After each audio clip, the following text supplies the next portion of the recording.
everyone, this is Divya Chandwani, your English educator, and I welcome all my dear students on our amazing channel PW Commerce Wala Class 11. How are you, my champions? I hope my Divya Army is doing great. और जैसा आपकी Divya ma'am ने आपसे वादा किया था, बहुत सारे DMs आए मैम, क्या हमें इंग्लिश के मोस्ट इंपॉर्टेंट क्वेश्चंस मिलेंगे? तो बच्चों जी हाँ, आपकी दिव्या मैम आ चुकी हैं वापस. Once again welcome to PW commerce वाला क्लास 11 चैनल. आज बेटा मैं आपको इंग्लिश के 30 सबसे इंपॉर्टेंट सवाल बताने वाली हूँ, और जिन बच्चों ने ये सवाल कर लिए that means you are all sorted for English, क्योंकि इन चैप्टर्स, इन क्वेश्चंस के थ्रू आप जो अपने चैप्टर्स हैं उन्हें भी रिवाइज कर पाओगे. सो मैं आपको सिर्फ लिटरेचर की दोनों बुक्स नहीं, बल्कि आपके एडवर्टीजमेंट और पोस्टर मेकिंग में किस तरह के सवाल आते हैं वो भी करवाऊंगी. लेकिन एक डिस्क्लेमर, एक इंपॉर्टेंट इंफॉर्मेशन है मेरे सभी दिव्या आर्मी के स्टूडेंट्स के लिए, और वो ये है कि मोस्ट प्रोबेबली आपका जो आंसर है वो सेम रहने वाला है. क्वेश्चन अगर थोड़ा बहुत आपके इसमें घुमा के पूछ लिया जाए, यानी कि थोड़ी बहुत लैंग्वेज चेंज कर दी जाए, तो प्लीज कंफ्यूज मत होना, because that is all English is all about. It's about language. थोड़ा बहुत अगर सवाल घुमा दिया जाए तो आपको कंफ्यूज नहीं होना है. Without any delay let's get started with the first chapter, a portrait of a lady, और जल्दी से देखते हैं उसके most important questions, and then one by one we will keep on moving. तो बेटा पहला इंपॉर्टेंट क्वेश्चन आप लोगों के लिए है, डिस्क्राइब दी 3 फ्रेजेस. आपको क्या करने हैं? 3 ऐसे फेजेस बताने हैं जहां पर आपको ऑथर कौन है बेटा? खुशवंत सिंह आपके ऑथर हैं. खुशवंत सिंह आपके ऑथर हैं. तो खुशवंत सिंह का अपनी ग्रैंड मदर के साथ जो वो अमेजिंग रिलेशनशिप था, ठीक है, वो फर्स्ट फेज में था. फिर सेकंड फेज में क्या हुआ? थर्ड फेज में उनके जो फ्रेंडशिप में वो स्नैप आया, जो चेंज आया, वो क्या था? तो तीनों जो ये फेजेस हैं, तीनों जो अलग अलग रूप हैं, वो आपको डिस्क्राइब करने, और यहां से आपको काफी हद तक चैप्टर रिवाइज भी हो जाएगा. तो लेट्स सी द आंसर. सबसे पहला फेज क्या है बेटा? जब उनकी फ्रेंडशिप बहुत अमेजिंग थी, दैट इज फेज 1. अगर आप चाहो तो फेज 1 ना लिखना चाहो तो लिख सकते हो, मत लिखो, डायरेक्ट लिख दो विलेज. ये भी लिख सकते हो, जो विलेज वाला फेज है. चाहो तो जैसे मैंने लिखा है वैसे लिख सकते हो. So now what exactly happened was a period of complete companionship थी, जहां पर वो उनकी प्राइमरी केयर गिवर थी और टीचर थी. केयर गिवर थी, टीचर थी, काइंड ऑफ बोल सकते हो मेंटोर थी, या फिर कह सकते हो गार्डियन थी, है ना. उनके मम्मी पापा सिटी में रहते थे और उनकी देखभाल ख्याल सब कुछ उनकी दादी माँ करती थी. तो बहुत अच्छी फ्रेंडशिप थी. इस टाइम पर इनफैक्ट ये था कि सुबह उनको रेडी भी ग्रैंड माँ करती थी. जब उन्हें स्कूल जाना होता था तो वो साथ में जाते थे. वहां पे जो पास में टेम्पल था वो उसमें बैठकर स्क्रिप्चर्स पढ़ती थी. Meanwhile Khushwant Singh used to study in the school that was attached to the temple. वहां पे उनको प्रीस्ट पढ़ाते थे. तो ये उनका बहुत अमेजिंग सा फेज था. नेक्स्ट फेज वॉज जब थोड़े बहुत चेंजेस आना शुरू हुए, दैट वॉज फेज 2. जब ये वापस से कहाँ मूव हो जाते हैं? सिटी में मूव हो जाते हैं. जब खुशवंत सिंह के फादर बोलते हैं कि आप लोग वापस सिटी में आ जाइए, तो जो ऑथर है दैट इज खुशवंत सिंह, और ग्रैंड मदर को, दोनों को बोलते हैं आप लोग सिटी वापस आ जाइए, और यहाँ पे जो है फर्दर एजुकेशन होगी खुशवंत सिंह की. सो दैट वाज हाउ जो फ्रेंडशिप में चेंज है वो आना स्टार्ट हुआ. ग्रेजुअल मतलब क्या होता है बेटा? ग्रेजुअल मतलब धीरे धीरे जो चेंज आया, तो स्लोली उनके बीच में जो फ्रेंडशिप थी वो बदलने लगी. विड्रॉल स्टार्ट हो गया, यानी कि फ्रेंडशिप धीरे धीरे कम होने लगी. और अब जो है वो मोटर जो बस होती है उससे स्कूल जाते थे. वहाँ उनको मॉडर्न एजुकेशन मिलती थी. तो पहले उनकी दादी माँ उनको संस्कृत हिंदी पढ़ने में मदद करती थी, स्कूल छोड़ने जाती थी. But now everything had change. Now she was no longer able to accompany him to school. अब वो स्कूल उन्हें छोड़ने नहीं जाती थी. वो ऑटोमेटिक जो बस आती है, मोटर बस लेने, उससे स्कूल जाया करते थे. वहाँ पे उन्हें साइंस पढ़ाई जाती थी, इंग्लिश पढ़ाई जाती थी, म्यूजिक सिखाया जाता था. ये सारी चीज़ों में ग्रैंड मदर की कोई स्ट्रॉन्ग वो नहीं थी कि वो उन्हें सब सब्जेक्ट्स पढ़ा सकें. सो नाउ जो है फ्रेंडशिप में वो टर्न आना हल्का हल्का ऑफ जो चीज़ होती है वो स्टार्ट हो चुकी थी. नाउ इस बेटा फेज 3 इज वो यूनिवर्सिटी चले जाते हैं, यानी कि फाइनल रप्चर, जो फाइनल ब्रेकडाउन मोमेंट था वो था उनके फ्रेंडशिप में, कि वो अब्रॉड शिफ्ट हो जाते हैं. तो जो फिजिकल लिंक था, जब वो सिटी में आए थे तब भी ग्रैंड मदर और खुशवंत सिंह एटलीस्ट साथ में सेम रूम में रहते थे. वो स्कूल छोड़ने नहीं जा पाती थी, but still they were sharing the same room. But जो शेयरिंग रूम वाला बॉन्ड था वो ब्रेक हो जाता है. सिक्लूजन, पूरा प्रॉपर सेपरेशन हो जाता है जब वो अब्रॉड मूव कर जाते हैं, बिकॉज ग्रैंड मदर तो इस एज में उनके साथ अब्रॉड मूव नहीं करेंगी फॉर फर्दर एजुकेशन. तो these are the 3 phases which are beautifully described in the chapter. Phase 4 अगर आप चाहो तो आप लिख सकते हो, when he returned back from the university. Grandmother was absolutely silent. Still, she was enchanting prayers, reciting prayers. And when he came back, when Khushwant Singh, the author, came back from the university, one day suddenly grandmother called all the women from the neighborhood, and they started singing songs of warriors homecoming. And then she fell sick, and just the next day she passed away, and all the birds came for a silent farewell. So this is how this chapter has been beautifully described, or you can say the bond between the author and the grandmother has been described. तो ये तीनों phases आपको हमने explain करके लगभग 70 से 80% chapter बेटा revise करवा दिया है. नेक्स्ट क्वेश्चन देखते हैं बेटा. Question number 2. Why did the grandmother find the city school education disturbing? Grandmother city school जो एजुकेशन थी, मॉडर्न एजुकेशन के इतने खिलाफ क्यों थी? चलिए आइए बेटा इसके रीजंस देखते हैं, समझते हैं. बेटा उनको ऐसा लगता था, एक तो ये स्पिरिचुअली एम्प्टी है, आप हमारे स्क्रिप्चर्स के बारे में नहीं पढ़ाते हो, आप संस्कृत नहीं पढ़ा रहे हो, हिंदी नहीं पढ़ा रहे हो, श्लोकास नहीं लर्न करा रहे हो बच्चों को, है ना, प्रेयर्स नहीं लर्न करा रहे हो, तो स्पिरिचुअली बच्चे कनेक्ट नहीं हो पा रहे. ये सबसे बड़ी प्रॉब्लम थी किसको? ग्रैंडमदर को मॉडर्न एजुकेशन से. और दूसरी चीज क्या थी? गॉड एंड स्क्रिप्चर्स नहीं पढ़ाए जा रहे थे, सबसे बड़ी प्रॉब्लम ये थी. दूसरी प्रॉब्लम ये थी also she didn't believe in scientific concepts. उनको है ना साइंस पढ़ाई जाती थी, वहां पे क्या पढ़ाई जाती थी? साइंस पढ़ाई जाती थी. तो साइंस के वो इतना खिलाफ क्यों थी? उसका कहीं ना कहीं एनसीईआरटी में एक रीजन दिया हुआ है कि साइंस और इंग्लिश में जो है ग्रैंडमदर खुद बहुत स्ट्रांग नहीं थी, बिकॉज ऑफकोर्स वो उस एरा में उन्होंने एजुकेशन ली होगी, बहुत पहले के उसमें, तो वो ऑथर को खुद वो सब्जेक्ट्स नहीं पढ़ा पाती थी. That's why she kind of hated English and science, because first she could not teach them herself. ठीक है, वो खुद नहीं पढ़ा पाती थी. एंड सेकेंड रीजन ये भी हो सकता है कि कहीं ना कहीं उसमें गॉड और स्क्रिप्चर्स की बातें कम थी और फैक्ट्स ज्यादा थे, तो हो सकता है इसीलिए भी वो उसको पसंद नहीं करती हो. Then she also hated music. She was absolutely against music. इसका आपका क्लियरली रीजन दिया हुआ है, क्लियर रीजन दिया हुआ है एनसीईआरटी में. शी बिलीव दैट ये जो है लोअर सोशल स्टेटस वाले लोगों के लिए होता है. स्पेशली उन्होंने वर्ड दे रखा है आपके एनसीईआरटी में that it is for harlots and beggars. Harlots और बेगर्स के लिए होती है, जो लोअर फाइनेंशियल स्टेटस वाले लोग होते हैं, बेगर्स हो गए, हार्लेट्स हो गए, उनके लिए म्यूजिक होता है. It is not for gentle folk, जो अच्छे परिवारों से आते हैं या financially well to do families से होते हैं, उनके लिए नहीं होता है. ऐसा किसका मानना था? ग्रैंडमदर का. So music is something that is not meant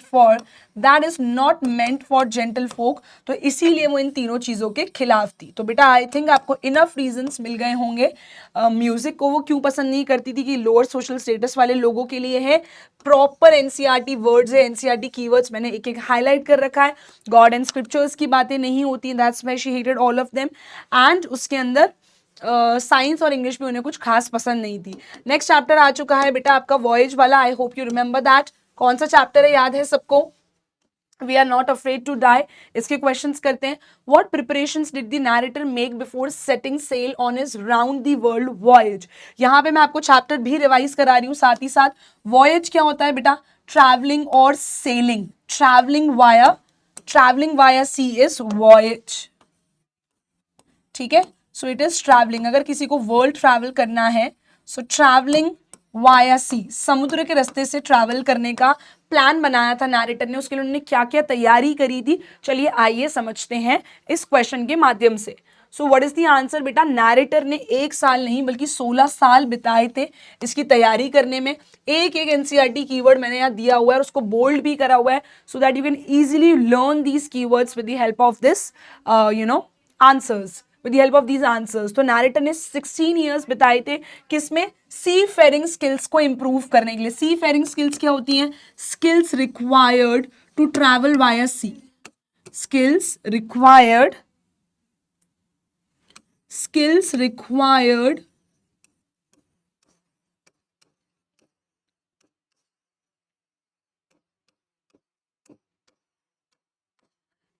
required to travel via sea. तो समुद्र के रास्ते पे अगर आपको ट्रैवल करना है तो क्या क्या स्किल्स रिक्वायर्ड होती हैं, वो सभी इन्होंने सीखी. 16 साल तक उसकी प्रैक्टिस करी.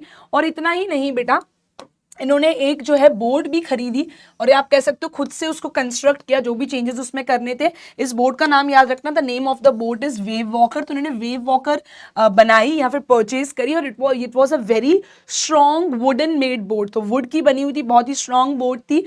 और इन्होंने इसको ऐसे ही नहीं, जो रफेस्ट वेदर होते हैं, सबसे जो टफ टाइम होता है उसमें ले जाके उसको टेस्ट किया, ताकि कोई भी अगर गड़बड़ हो तो ये उसी टाइम उसको ठीक कर सकें। इन्होंने प्रॉपर जो लाइफ जैकेट्स होते हैं, लाइफ राफ्ट्स होती हैं। लाइफ राफ्ट्स क्या होती हैं बेटा? लाइफ राफ्ट छोटी छोटी बोट्स होती हैं कि अगर शिप में कभी कोई पानी भर जाए, कोई छेद हो जाए, होल हो जाए, सो उस केस में लाइफ राफ्ट्स को उतारा जाता है और जितने भी पैसेंजर्स उस शिप में होते हैं उनको सेफली वहां से निकालने में मदद की जाती है। सो उन्होंने लाइफ राफ्ट्स रखी उस शिप के अंदर, दैट वाज वेव वॉकर जो शिप थी। तो लाइफ राफ्ट्स रखी, ये छोटी छोटी स्मॉल बोट्स होती हैं, ठीक है, पॉइंट नंबर 1। दूसरा उन्होंने ऑयल स्किन्स रखे। ऑयल स्किन्स क्या होते हैं? आपने अगर देखा हो, जैसे आप लोगों के लाइफ जैकेट्स होते हैं तो वो अलग मटेरियल के बने होते हैं, पैराशूट जैसे मटेरियल के बने होते हैं, तो उन्हीं को बोलते हैं oil skins. It's a kind of a very ऐसे स्लिपरी मटेरियल होता है, उसको ऑयल स्किन्स बोलते हैं। And this is life jacket. जैसे आपके टेंट वगैरह होते हैं तो उनका मटेरियल डिफरेंट होता है ना, parachute material, that is known as oil skin. ये सब चीजें अपने बोट में रखी, रफेस्ट वेदर में अपनी बोट को चेक करा, शिप को चेक किया, वेव वॉकर को 16 साल तक अच्छे से प्रॉपर स्किल सीखी, जो कि रिक्वायर्ड होती है if you are travelling via sea. ठीक है, नेक्स्ट चैप्टर पे आते हैं, that is discovering Tut. The saga continues. Describe the changes King Tutankhamun brought during his reign. उन्होंने अपने पीरियड में, जिस टाइम पे वो किंग बने, he was hardly 9 years old जब वो किंग बने, और 18 से 19 वर्ष की उम्र में उनकी मृत्यु हो चुकी थी। तो लगभग हम कह सकते हैं 9 years की एज में वो, when he was 9 years old, he was made the king। ठीक है, और लगभग 18 से 19 बोलते हैं ना कि टीनेज में जब वो थे उनकी डेथ हो चुकी थी। So when he was 19 years old he died. ठीक है, तो लगभग 10 वर्ष के लिए वो किंग रहे होंगे और काफी कम ड्यूरेशन था। बहुत छोटी उम्र में वो किंग बन गए, लेकिन उन्होंने बहुत बड़े बड़े महान काम करे। चलिए आइए समझते हैं क्या। बेटा ट्यूटानखामुन के जो फादर थे उनका नाम था एखेन एटन। कंफ्यूज मत होना, ये अपने नाम के पीछे लगाते थे एटन। एटन मतलब होता है सन गॉड।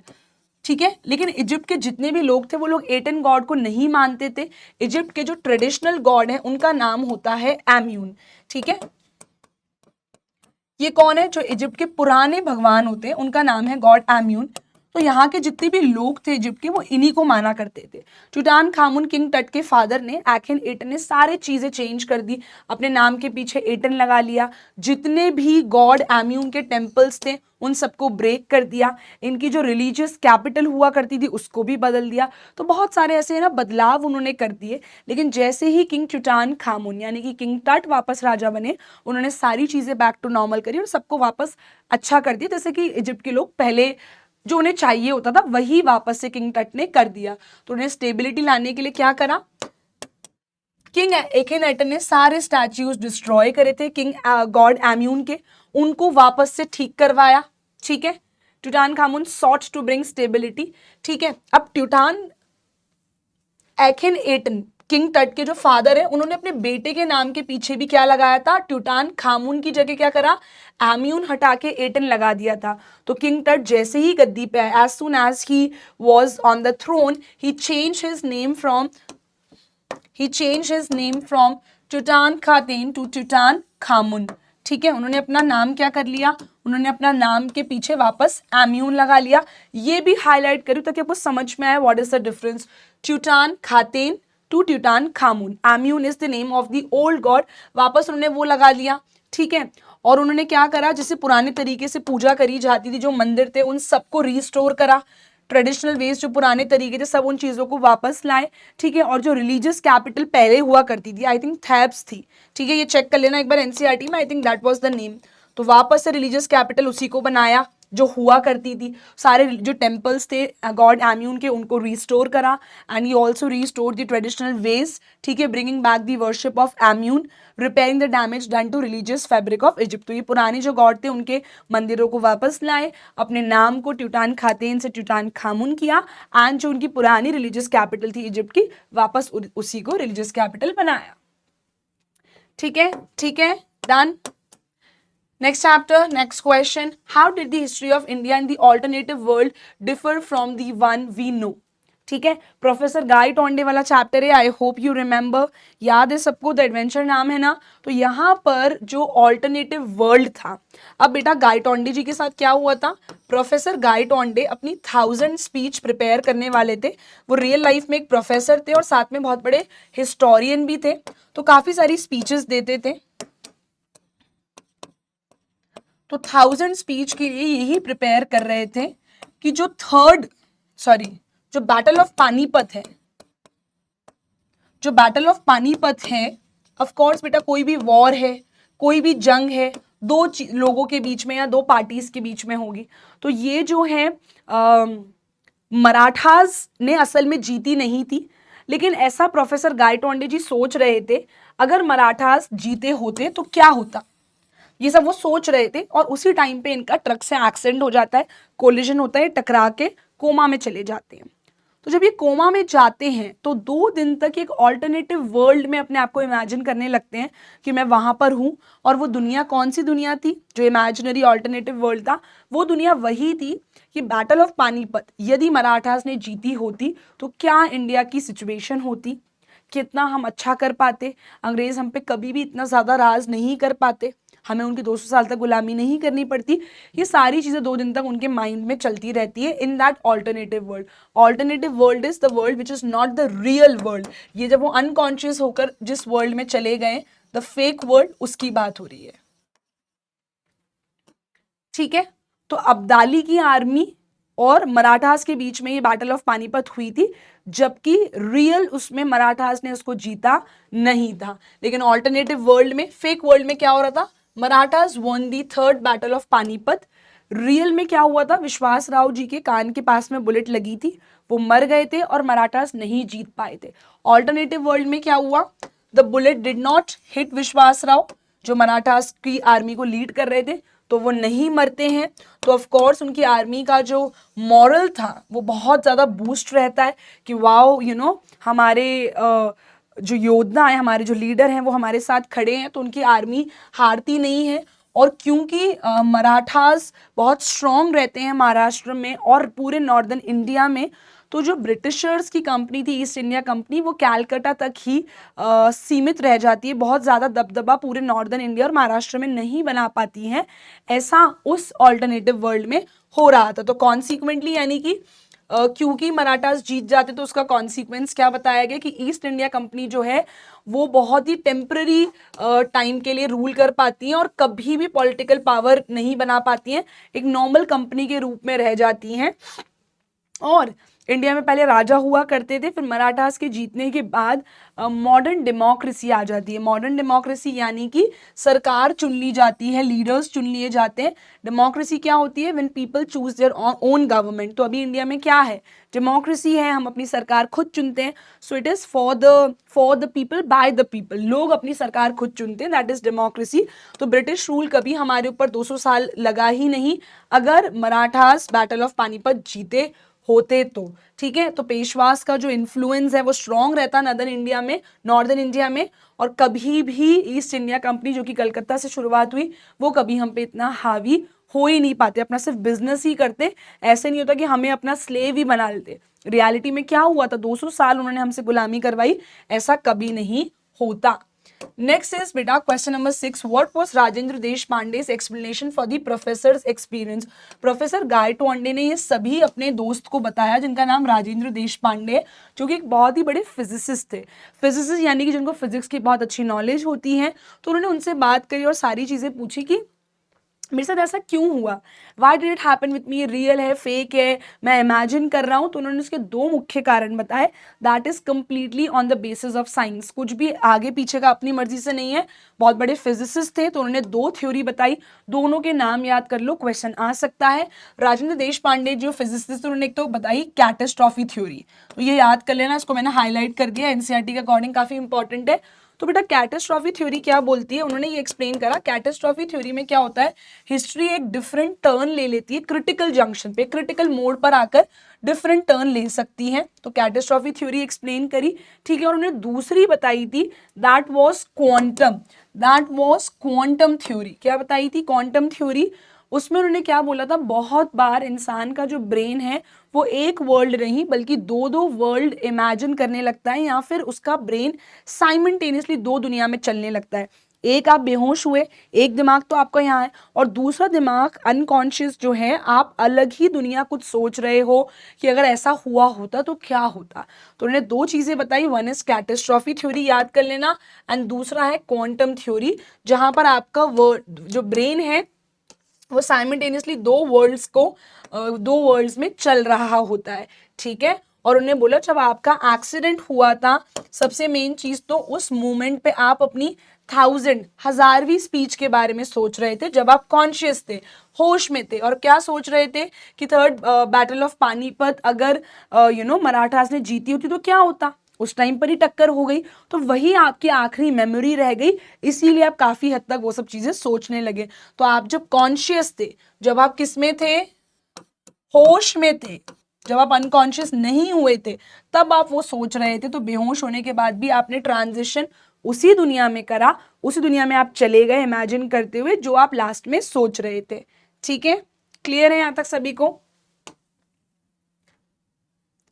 चलिए बेटा सिल्क रोड का क्वेश्चन करते हैं। यहाँ पे जो नैरेटर है निक मिडल्टन, वो नॉर्बू से मिलके बहुत खुश होते हैं। तो why he was so happy when he met Norbu, Norbu ऐसा क्या करता था कि उससे मिलके उनको बहुत खुशी हुई। So why was the narrator's meeting with Norbu significant turning point in the story. तो बेटा निक मिडल्टन जो कि इसके नैरेटर हैं, वो तिब्बत में कोरा करने गए थे। कोरा इज काइंड ऑफ अ परिक्रमा, माउंट कैलाश की क्या होती है, परिक्रमा होती है, ठीक है, माउंट कैलाश की परिक्रमा होती है। तो माउंट कैलाश की जो परिक्रमा है, ठीक है, वो लगाने के लिए गए थे, बट ये पिलग्रिम्स का सीजन नहीं था, बहुत ज़्यादा श्रद्धालु भक्त वहाँ पे ये परिक्रमा करने के लिए नहीं आए हुए थे। तो वो काफ़ी अकेला महसूस कर रहे थे। कुछ टाइम पहले उनकी तबीयत भी काफ़ी ख़राब हो गई थी दार्जिलिंग में। सो एंड वहाँ पे तिब्बत में कोई इंग्लिश भी नहीं बोलता था। तो इन सब वजह से निक मिडल्टन यानी कि नैरेटर काफ़ी परेशान थे। But when he met Norbu it was very crucial and very good for him, क्योंकि नैरेटर जो है बहुत देर से परेशान फील करते, he was very dejected and lonely in Darjeeling, तबीयत भी खराब हो गई थी, और बाकी श्रद्धालु भी नहीं थे, पिलग्रिम्स भी नहीं थे तिब्बत में, नोबडी इवन स्पोक इंग्लिश, और जो नैरेटर थे उनको सिर्फ इंग्लिश आती थी। सो ही थॉट कि मुझे जो कोरा है, जो ये माउंट कैलाश की परिक्रमा लगानी है, ये मुझे खुद अकेले ही लगानी पड़ेगी। और प्रीवियसली भी उनको हेल्थ इश्यूज हो चुके थे, रक्त यानी कि खराब उबड़ खाबड़ टेरेन की वजह से, बहुत ज़्यादा हाइट की वजह से उनकी तबीयत काफ़ी बिगड़ चुकी थी। अब नॉर्बू से उनको मिलके इतना अच्छा क्यों लगा, और वो कौन था इसको समझते हैं। Norbu was an academic who also wanted to do kora. वो बहुत रिलीजियस पर्सन नहीं था, ठीक है, कि he was very religious, no, but he still wanted to do it. मैं आपको अच्छे से एक्सप्लेन करती हूँ। Norbu was little fat, he was a fat man. उसके लिए प्लम्प वर्ड भी यूज होता है, प्लम्प भी यूज कर सकते हो, प्लम्प इज फैट। तो नॉर्बू एक प्लम्प, एक फैट मैन था, ठीक है। He belong to Tibet only, he was from Tibet, but he was working in Beijing, Beijing in China, जो कि चाइना की कैपिटल है, ठीक है। वहाँ पे एज एन अकेडमिक्स वाली फील्ड में वो काम करता था, ठीक है, जहाँ पर वो कोरा के ऊपर रिसर्च पेपर्स लिखता था। कोरा क्या है बेटा, जिन्हें नहीं पता, माउंट कैलाश एक बड़ा सा वहाँ पे फेमस पर्वत है। जैसे यहाँ पे इंडिया में हमारे यहाँ पे मथुरा वृंदावन लोग जाते हैं ना भक्ति के लिए, परिक्रमा लगाने के लिए, तो वहाँ पे तिब्बत में लोग माउंट कैलाश के आसपास एक तरह से रिलीजियस परिक्रमा लगाते हैं, उसे इंग्लिश में कोरा कहते हैं। तो वहाँ पे वो कोरा के बारे में रिसर्च पेपर्स लिखता था चाइना में। तो ही ऑलवेज थॉट कि यार मैं इतना इसके बारे में लिखता हूँ, सुना है, बट मैं तिब्बत से हूँ, बट मैंने कभी करके तो देखा ही नहीं। So he lived in China, he lived in Beijing, China. He knew how to speak English, so he came to Tibet to complete his Kora. So Nick Middleton was very happy to meet him. एक तो उसको English आती थी, and finally he was very happy क्योंकि उनको अब क्या मिल गई थी, परफेक्ट कंपेनियनशिप के साथ में कोई है जिसके साथ वो मिलके कोरा कंप्लीट कर सकते हैं, ठीक है। They were both out of shape academics. ये तो निक मिडल्टन भी कोई बहुत ज्यादा फिजिकली फिट नहीं थे, लेकिन इनके लिए तो क्लियरली बताया गया कि प्लम्प थे। कौन प्लम्प था? Norbu was plump, a fat man. Out of shape का मतलब भी यही होता है, चाहो तो वर्ड प्लम्प भी यूज कर सकते हो। तो उनकी जो पार्टनरशिप थी वो एक बढ़िया ऑप्टिमिज्म ले आती है, पॉजिटिव फीलिंग ले आती है किसके मन में, निक मिडल्टन यानी कि नैरेटर के मन में, that finally I have somebody to accompany, मैं बोर भी नहीं होऊंगा और परेशान भी नहीं होऊंगा, and the best thing is कि इनको इंग्लिश भी आती है, तो I have somebody to talk to, somebody to communicate. ठीक है, क्लियर है बेटा यहां तक? नेक्स्ट क्वेश्चन की तरफ चलते हैं. Next is let's talk about the poems now. This is from which poem, बता सकते हो? Explain the phrase terribly transient feet. ये कौन सी पोएम से लिया गया है? अ फोटोग्राफ से लिया गया है, जो कि शर्ली टॉल्सन ने लिखा है. टेरिबली ट्रांजिएंट फीट वो किसके लिए रेफर कर रही हैं? अपनी मम्मा और उनकी जो कजन्स थी, जो सिस्टर थी, उनकी कजन सिस्टर्स थी बेटी और डॉली के लिए बोला गया कि उनके जो पैर हैं वो कंटिन्यूसली कैसे हो चुके हैं? अब चेंज हो चुके हैं. टेरिबली ट्रांजिएंट फीट, पैर इंसान के एज के साथ साथ स्किन एज होती है, रिंकल्स आते हैं, स्किन ढीली पड़ती है, तो उनके पैर बदल चुके हैं. Whereas sea remains the same. Sea समुद्र जैसे पहले दिखता था, आज भी वैसे ही दिखता है. तो टेरिबली ट्रांजिएंट फीट में अगर आप नोटिस करो, टी और टी क्या हो रहा है? रिपीट हो रहा है.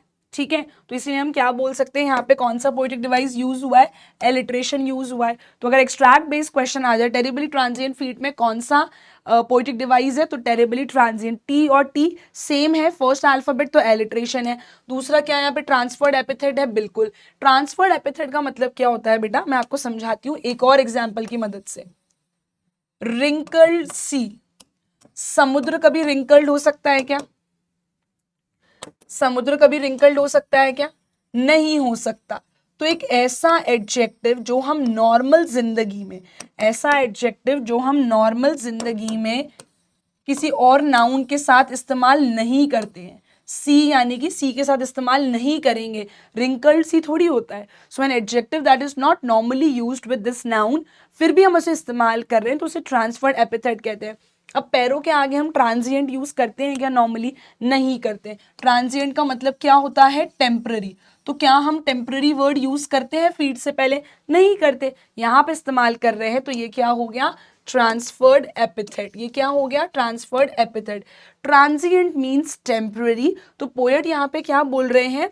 कॉन्ट्रास्ट कर रहे हैं, यानी कि विरुद्ध में बोल रहे हैं कि किसके? परमानेंस ऑफ नेचर के. हमारे जो पैर हैं, जो हमारे पैरों की स्किन है, हमारी जो एजिंग वाली चीज़ है, वो हमेशा होगी. पैर हमारे जैसे आज दिखते हैं, you guys are very young, आपके फीट हो सकता है आज बहुत सुंदर हो, बहुत प्यारे से हो, बहुत सॉफ्ट स्किन हो. ठीक है, थोड़े और यंग हो गए और चेंज हो गए तो पैर और चेंज होंगे. But when we move towards ageing, जब 50, 60, 70, 80 की हमारी उम्र हो जाएगी, तो हमारे पैर जैसे आज दिखते तब वैसे नहीं दिखेंगे. Because of course we are changing. Ageing वाली फैक्टर जो है वो हमेशा हमारे साथ देगा.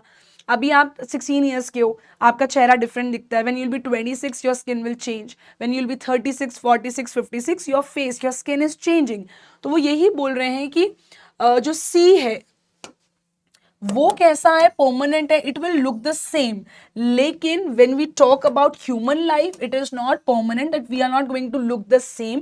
तो कॉन्ट्रास्ट जो यहाँ पे क्रिएट करा गया है वो ये है, when the sea remains largely the same over decades. Decades यानी कि डेकेड का मतलब होता है बेटा, एक decade is equivalent to 10 years.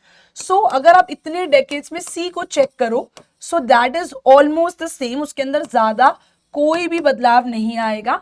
ठीक है, but when we talk about humans, when we walk upon the sands, what do? We are ageing, और इवेंचुअली हम तो मर जाएंगे ना. लेट्स से शर्ली टॉल्सन की जो मम्मा है, वो उनकी एज क्या थी? लेट्स से नहीं, एग्जैक्ट उनकी एज क्या थी? पोएट की जो मदर थी, शी वॉज 12 ईयर्स ओल्ड उस फोटो में. तो बेटा जो उनकी उम्र उस तस्वीर में थी, क्या वही उनकी परमानेंट एज रहने वाली है क्या? Is she gonna be 12 years old for like all the time? Is she gonna be the same? No, she was 12 years old in that photograph. तो मेरी जो बचपन की फोटो है उसमें मैं 10-12 साल की हूँ, 13 साल की हूँ. देन कॉलेज की होगी, I'll be like 18-19 years old. तो हर तस्वीर में हम तो चेंज हो रहे हैं ना. We are not looking the same and eventually we will die. We are humans. लेकिन जो सी है, नेचर ऑफ सी है, that is permanent. ये वो कहना चाह रहे हैं टेरिबली ट्रांजिएंट फीट से. और ट्रांजिएंट फीट, जो हमारे पैर हैं, उनके फुटप्रिंट्स हैं, हमारी जो लाइफ्स हैं, वो धीरे धीरे वॉश अवे हो जाएंगे with time. So we are not permanent. Transient is temporary. हम लोग जो हैं वो टेम्पररी हैं, whereas sea is not temporary. Last line में बेटा उन्होंने एक लाइन बोली है, एक फ्रेज बोला है, मैं आपको बताती हूँ. That is the silence silences me. ठीक है, तो क्या मतलब है? What is the important significance of silence in the final line of the poem photograph. तो अगर इस तरह का सवाल एक्सट्रैक्ट बेस्ड क्वेश्चन में आए, एक्सप्लेन द साइलेंस साइलेंसेस मी, तो आप क्या लिखेंगे मैं समझाती हूँ बेटा। साइलेंस साइलेंसेस मी का मतलब क्या है इसको समझते हैं। ठीक है कि हमारे मेरे दिल में क्या हो चुका है, वॉइड हो चुका है। मेरी मम्मा अब उनकी डेथ हो चुकी है, सो वॉइड क्या है, एक स्पेस हो चुका है, एक होल हो चुका है मेरे दिल में। ठीक है, होल कैसा है, नॉट लिटरल सेंस में, एक वॉइड, एक कमी हो चुकी है जो मेरी मम्मा के जाने से आई है, बिकॉज मुझे उनकी अब आवाज़ सुनने को नहीं मिलती है। तो डेथ क्या है, एक अल्टीमेट जो सर्कमस्टांस उसने क्रिएट करा है। और अब शर्ले टॉन्सल बोल रही है कि मेरे पास शब्द नहीं है, I am short of words, I don't know what to say, what not to see, not to say. तो हर साइलेंस हैज साइलेंस्ड मी, मतलब यानी कि मेरी मम्मा की शांति, मेरी मम्मा के जाने से जो चुप्पी क्रिएट हुई है हमारे घर में, उस शांति ने मुझे भी शांत कर दिया है। समझ में आया? तो मम्मा की डेथ से जो साइलेंस क्रिएट हुआ है, उस साइलेंस ने मुझे भी क्या कर दिया है, साइलेंट कर दिया है। ठीक है, so she feels very sad by the vacuum of her mother's absence that she loses the ability to even explain her grief। वो बोलती है मुझे नहीं पता कि मैं अपना पेन भी कैसे बयां करूं, मुझे समझ में नहीं आता। तो उनकी जो डेथ है उसने क्या कर दिया है, मैं तो जिंदा हूं लेकिन मुझे भी कैसा कर दिया है, साइलेंट कर दिया है। तो किसने साइलेंट किया है, उनकी मम्मा के जाने से जो साइलेंस क्रिएट हुआ है उसने इन्हें भी साइलेंट कर दिया है। जल्दी से मुझे फटाफट से कमेंट सेक्शन में बताओ इस पोएम का नाम क्या है। This is a very interesting poem and then let's discuss the answer of this question. तो जल्दी से बताओ, बताइए इसका आंसर।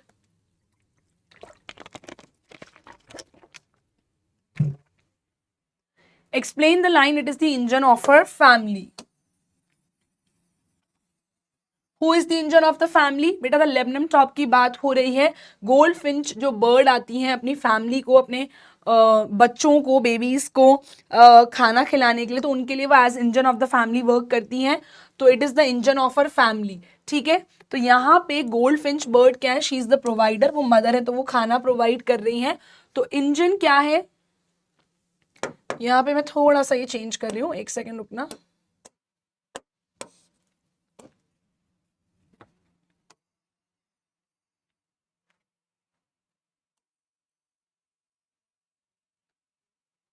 Yes,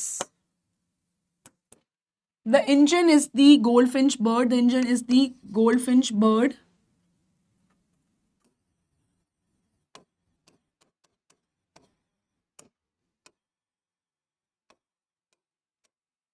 ठीक है, तो अब when we say she stokes it full, तो stokes it full का मतलब क्या है, she provides fire, she provides fuel to the the kids, the babies, उनको वो खाना प्रोवाइड करती है। तो she stokes यानी कि उन्हें खाना देके क्या करती है, फुल कर देती है। Leading to the chitterings and tremors, जो उनके आने से जब बच्चों को खाना मिलता है तो चिटरिंग्स यानी कि जो चर्पिंग का साउंड है वो चालू हो जाता है। तो ये हाईलाइट करता है कि मदर का कितना इंपॉर्टेंट रोल होता है अपने बच्चों को, अपने ऑफस्प्रिंग्स को पालने में। तो लेबनम ट्री पहले बिल्कुल शांत था, जैसे गोल्डफिंच बर्ड आती है उसके बाद बहुत ज्यादा चहचहाट, chirpings, chitterings, tremor of wings, wings का फड़फड़ाना, इन सब की आवाज आना स्टार्ट हो जाती है। तो लेबनम ट्री पहले बिल्कुल साइलेंट था and then it just change into just like it was like a party. Earlier it was very it was absolutely silent and then it was full of chitterings, tremor of wings, chirpings, in सबसे भर जाता है। That was all because of goldfinch bird who came to feed her babies. Okay, next is beta the voice of the rain. There are two voices in the poem. Who do they belong to? Which lines indicate this? तो यहाँ पे दो आवाजें आपको सुनाई दे रही होंगी, किसमें, the voice of the rain में। तो एक किसकी आवाज है, आपके पोएट की आवाज है। दूसरी सरप्राइजिंगली किसकी आवाज है, वॉइस ऑफ द रेन यानी कि बारिश की आवाज है। जब वो पूछ रहे हैं, poet is asking who art thou, that is who are you. So voice of the rain, जो बारिश है वो आवाज में रिप्लाई भी कर रही है कि मैं कौन हूं। तो दो आवाजें कौन है बेटा, first is the poet and the second voice is of the rain. The poets voice is heard in the first two lines when he is asking who art thou। ठीक है, that is who are you. वो shower से जो rainfall है उससे पूछ रहे हैं, और रेन रिप्लाई भी कर रही है, the rain's voice begins from the third line onwards, that is I am the poem of earth, मैं इस पूरे ब्रह्मांड की, इस पूरी दुनिया की पोएम, कविता कोई है तो वो मैं हूं। कौन बोल रहा है? रेन बोल रही है पोएट को, जब वो पूछ रहे हैं who art thou, who are you. Clear बेटा? यहां तक हमने काफी सारे क्वेश्चंस कर लिए। That's question, we have completed 11 questions. How does the poet draw a parallel between rain and music? क्या सिमिलैरिटी है बारिश में और म्यूजिक में, ये आपको समझाना है। तो क्वेश्चन आई होप आपको लैंग्वेज की वजह से टफ नहीं लग रहा हो। तो पोएट ने बेटा यहाँ पे मेटाफर यूज करा है। लास्ट की लाइन अगर आप चेक करोगे तो उसमें ब्रैकेट्स में दिया हुआ है, ठीक है। और क्या बोला है उसमें? लास्ट लाइन वैसे थी ना, रेक्ड और अनरेक्ड, उससे पहले वाली, ठीक है, म्यूजिक से कंपेयर करा गया है। तो बेटा इसमें मतलब क्या है? उसने ये बोला है कि जो पोएम है, कविता है, वो एक सॉन्ग की तरह है। सॉन्ग ओरिजिनेट कहाँ से होता है? सिंगर के मुख से या दिल से, वहां से ओरिजिनेट होता है। तो किसी भी कविता का बर्थ प्लेस जहां से वो शुरू हुआ है वो क्या होगा? सॉन्ग का, सिंगर का दिल, ठीक है। पूरी दुनिया के जितने भी लोग हैं, बहुत सारे लोग उस गाने को सुनते हैं, यानी कि वो पूरी दुनिया में वो म्यूजिक ट्रैवल करता है, इतने लोग उसको सुनते हैं। कोई उसको अप्रिशिएट करेगा, कोई नहीं करेगा, बट इवेंचुअली वो वापस तो किसके पास आएगा? सिंगर के पास ही, क्योंकि वही ओरिजिनल उसका सिंगर है, उसी ने उसको गाया है, उसी के दिल से, उसी के मुंह से वो गाना निकला है। तो चाहे हम टेलर स्विफ्ट का, जस्टिन बीबर के, अरिजीत सिंह के, ए.आर. रहमान साहब के, किसी के भी हम कितने भी गाने सुन लें, ओरिजिनल तो वो उन्हीं के हैं। तो it is travelling across the world. Taylor Swift के लोग बहुत फैन होते हैं, तो ऐसा तो नहीं है कि वो सिर्फ इंडिया वाले लोग ही सुनते हैं, अमेरिका वाले लोग ही सुनते हैं, ऑल ओवर द वर्ल्ड उनके गाने सुने जाते हैं। लेकिन ओरिजिनली वापस तो टेलर स्विफ्ट के पास ही जाएगा, because she is the singer of that particular song, तो वो बिलोंग तो उन्हीं को करता है। तो वो बोल रहे हैं कि जैसे एक गाना एक सिर्फ और सिर्फ सिंगर को बिलोंग करता है, सिमिलरली रेन बोल रही है, चाहे मैं क्या करती हूँ, मैं अर्थ से उठती हूँ, पानी के फॉर्म में ऊपर जाती हूँ, इवेपोरेट होकर क्लाउड्स को फॉर्म करती हूँ, फिर वापस क्लाउड से बरस कर आती तो नीचे ही हूँ। सो इवेंचुअली मैं उठ अर्थ से रही हूँ, माई फॉर्म इज चेंजिंग, है ना। मैं आपके लिए यहाँ पे फटाफट ड्रॉ भी कर देती हूँ। If this is your sea, ठीक है, तो ये क्या हो रहा है? इवेपोरेट होकर ऊपर जा रहा है वेपर के फॉर्म में, ठीक है, वेपर के फॉर्म में ऊपर जा रहा है। क्या हो रहे हैं ऊपर जाकर? क्लाउड्स बन रहे हैं। वेपर के बाद क्या बन रहे हैं? क्लाउड्स बन रहे हैं। लेकिन वापस तो फिर ये रेनफॉल के फॉर्म में नीचे ही आएगा ना, फिर से ये नीचे ही आएगा। तो बेसिकली पानी ऊपर जा रहा है भाप बन के, लेकिन क्लाउड्स के फॉर्म में बरसेगा तो नीचे ही आकर। सो वो क्या बोल रहे हैं? मैं जा रही हूं ऊपर वेपर के फॉर्म में, लेकिन आऊंगी तो नीचे वापस रेन के फॉर्म में ही, right? So maybe my way has changed, but I still I look different, but still but still मैं आऊंगी तो अर्थ पे ही वापस। सो मैं रेन गई वेपर के फॉर्म में हूँ। वेपर में बेटा आप चाहो तो VAPOUR भी लिख सकते हो। It is just British and American वाला डिफरेंस है। तो OUR भी होता है, OR भी होता है। सो मैं जा रही हूँ वेपर के फॉर्म में, लेकिन आऊंगी वापस बारिश के फॉर्म में। So what I do is I am just like a song. मैं जहां से ओरिजिनेट होती हूँ वापस आती वहीं पर हूँ, and I give life to everything on earth to complete the cycle. जो मैंने आपको अभी पढ़ा है, ये क्या है? वाटर साइकिल है, ठीक है। जब सन की लाइट पड़ती है रिवर्स पे, सी पे, पॉन्ड पे, तो वो जो पानी है वो क्या होता है? वो इवेपोरेट हो जाता है। सिंपल। नेक्स्ट बात करते हैं बेटा कौन सी पोएम की? चाइल्डहुड पोएम की। What is the poets feeling towards childhood in the poem? क्या फीलिंग है चाइल्डहुड पोएम में पोएट की? तो बेटा पोएट का जो चाइल्डहुड को लेकर व्यू है वो काफी चेंज होने लगा है। पहले उन्हें लगता था कि हम लोग बहुत इनोसेंट होते हैं, ठीक है, but then it was completely changing after that. उनको ऐसा लगने लगता है कि childhood is not just an age. शायद हम वो सोच रहे हैं कि हम बड़े हो जाते हैं। And when I turn into an adult, जब मैं शायद 11 साल का हुआ तब शायद मैं एक अडल्ट बन गया, या फिर जब मुझे ये समझ में आ गया कि अडल्ट्स क्या करते हैं, अडल्ट्स हिपोक्रेसी करते हैं।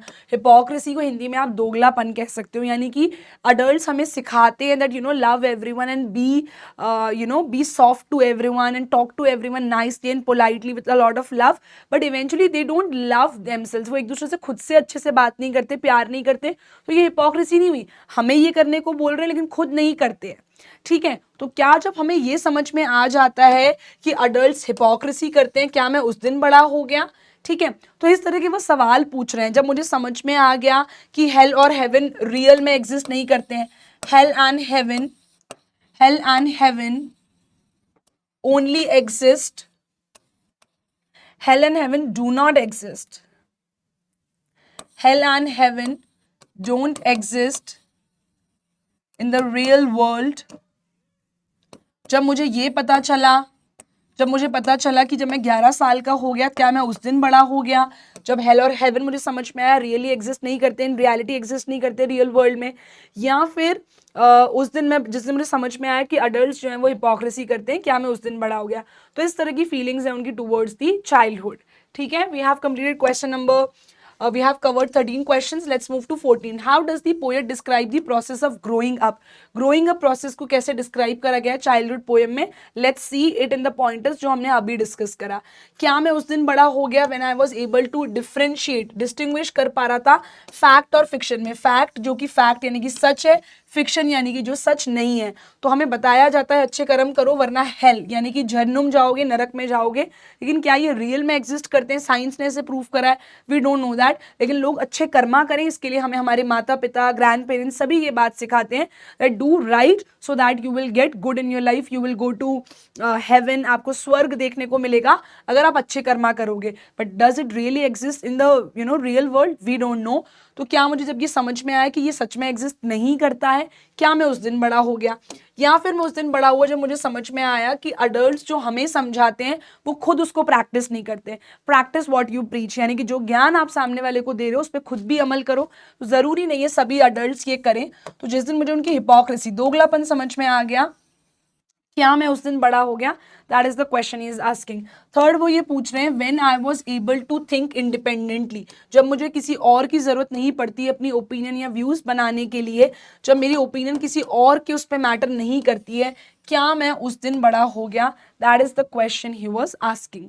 ठीक है, जब मुझे समझ में आ गया कि यार मेरी जो ओपिनियन है वो किसी और पे डिपेंडेंट नहीं है, क्या मैं उस दिन बड़ा हो गया? So this is what he is asking about growing up. ठीक है, नेक्स्ट इज बेटा, हमेशा 3 पैराग्राफ्स में बार बार पोएट ने एक ही चीज मेंशन करी है, दैट इज व्हेन। लेकिन लास्ट पैराग्राफ में उन्होंने मेंशन करा है where has my childhood gone. तो ये व्हेन से वेयर का जो ट्रांजिशन है, जो इंपॉर्टेंस है ये आपको समझानी है। ठीक है, so the change from when to where signifies what? A shift in the poet's understanding. बार बार वो पूछ रहे हैं मैं कब बड़ा हो गया, मैं कब बड़ा हो गया। When suggest a specific point in time और एन एज, जब मैं 11 साल का हुआ क्या मैं तब बड़ा हो गया? जब मेरी ओपिनियन खुद से बनने लगी क्या मैं तब बड़ा हो गया? जब मुझे समझ में आया अडल्ट्स हिपोक्रेट होते हैं क्या मैं तब बड़ा हो गया? तो इस तरह के सवाल पूछे। सो बाय आस्किंग वेयर, बार बार व्हेन पूछा गया, लेकिन लास्ट में वो वेयर क्यों पूछने लगे?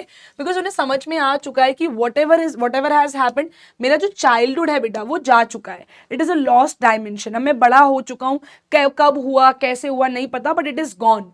तो बार बार व्हेन तो बोला है, लेकिन लास्ट में वेयर उन्होंने कंक्लूजन में इसीलिए बोला है बिकॉज उन्हें समझ में आ चुका है, it was clear that it, हम ये नहीं कह सकते कि वो पूरी तरीके से खत्म हो चुका है, बट हम कह सकते हैं कि वो रीलोकेट हो चुका है। मैं बड़ी हो चुकी हूँ, तो मेरी जो नीस है, मैंने कई बार उसका शायद जिक्र भी करा है, her name is Aaru, she is 4 years old. So when I look at her or my sister, a lot of people they say that she is like you. Okay, she is sensitive like you, she behaves like you, when she cries इसका face तुम्हारी तरह दिखता है।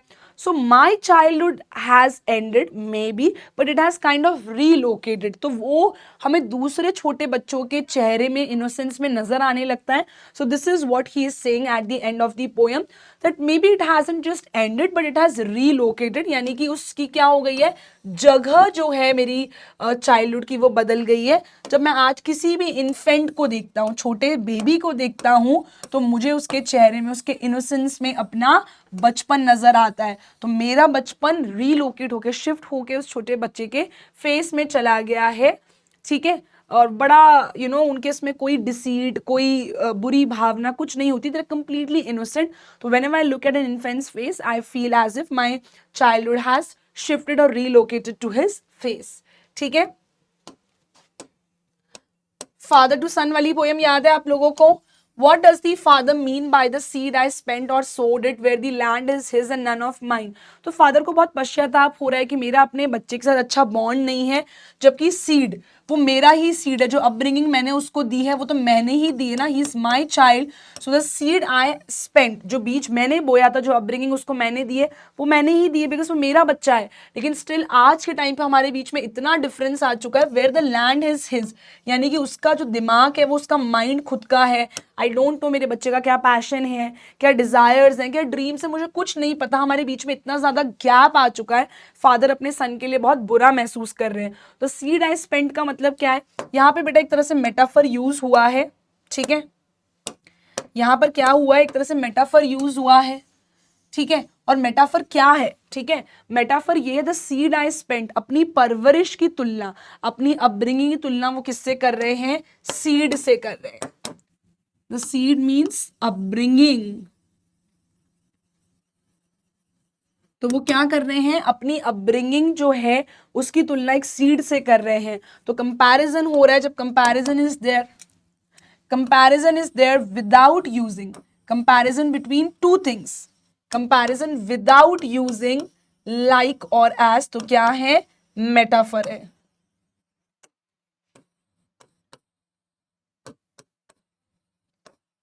तो क्या हुआ बेटा, ये मेटाफर हुआ. समझ में आ गया मेटाफर क्यों है, अपब्रिंगिंग की कंपैरिजन करी गई है सीड से. सीड का मतलब है अपब्रिंगिंग. ठीक है, तो सीड रिप्रेजेंट क्या करता है, द वैल्यूज और द अपब्रिंगिंग, जो माता पिता अपने बच्चे को देते हैं, जो प्यार उस पिता ने अपने बच्चे को दिया है.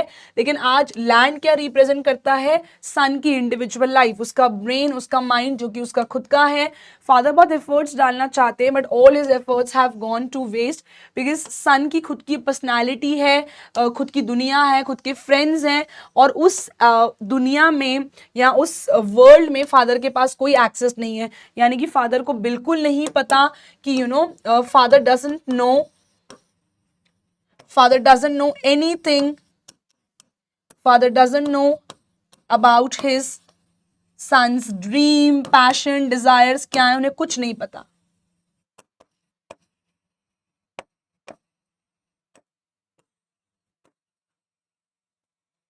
ठीक है, उनके पास एक्सेस नहीं है उस दुनिया का, यानी कि उनको अपने बेटे के बारे में ज्यादा पता नहीं है. नेक्स्ट क्वेश्चन इज बेटा from your next book that is Snapshot, और उसमें आपका पहला चैप्टर है the summer of the beautiful white horse, Mourad और एरम की कहानी. I knew my cousin Mourad enjoyed being alive more than anybody else who had ever fallen into the world by mistake. Explain the character of Murad in light of this statement. बेटा जितने भी गैरेगुलियन tribe के लोग थे, सब लोग मुराद को crazy मानते थे, लेकिन उनका जो छोटा भाई था, कजन था, एरम, वो उनको क्रेजी या पागल नहीं मानता था. उनको अपना भाई मुराद कैसा लगता था कि यार वो लाइफ को एंजॉय करता है, he is very close to animals, he enjoys life, he is not a crazy person, ऐसा एरम का मानना था. सो बेटा यहाँ पे हम देखते हैं मुराद को हर कोई कैसे बोलता था, क्रेजी बोलता था. ठीक है, लेकिन ऐसा एरम का मानना नहीं था. उनको लगता था कि is a very nature loving boy, उसको नेचर से और एनिमल से बहुत प्यार है. इसको with the help of example समझ सकते हैं. ठीक है, he has a way, उसका एक अच्छा तरीका था to handle animals, है ना. he was able to calm even a wild horse. एक बार उसके पास रॉबिन बर्ड, उसको हर्ट मिलती है, उसको भी वो हील करके उड़ा देता है. ठीक है, so he lives in the moment and follows his heart's desire, जो कि थी riding a horse. तो वो अपनी दिल की सुनता है. that's why you can say he is somebody जिसको एरम क्या बोलता है कि हु एंजॉयज बीइंग अलाइव, जो सिर्फ जिंदा इसीलिए नहीं है क्योंकि भगवान ने उसे पैदा कर दिया है, now you are very sad all the time, he enjoys his life. वैसी पर्सनैलिटी मुराद की थी. तो गैरेगुलियन ट्राइब में वो बहुत ऑनेस्टी के लिए फेमस थी, लेकिन फिर भी मुराद अपने दिल की सुनता है. That was riding a horse.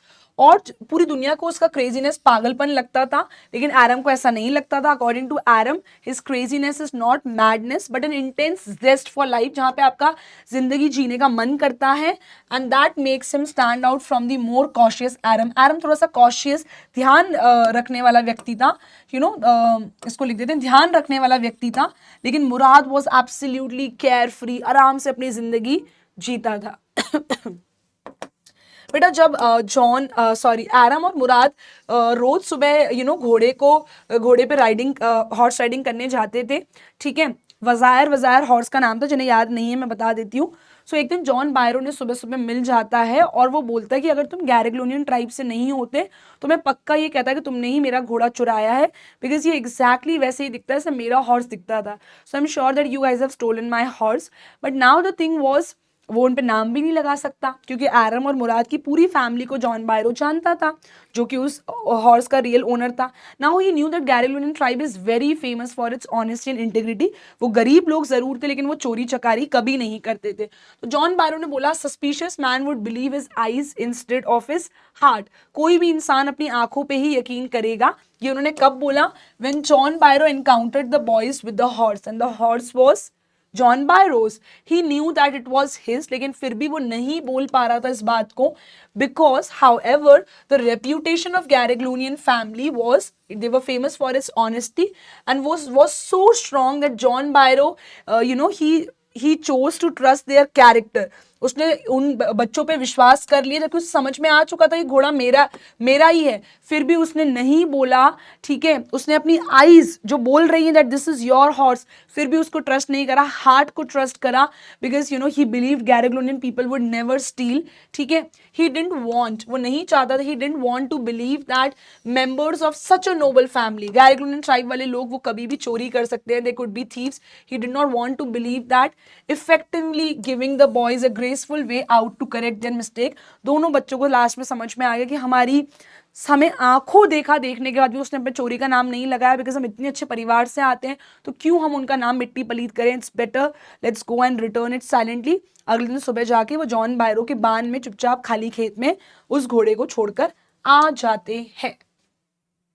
Very crazy answer. Question number 19. What was the crazy streak in the Gariglonian tribe? And in fact पूछ सकते हैं why?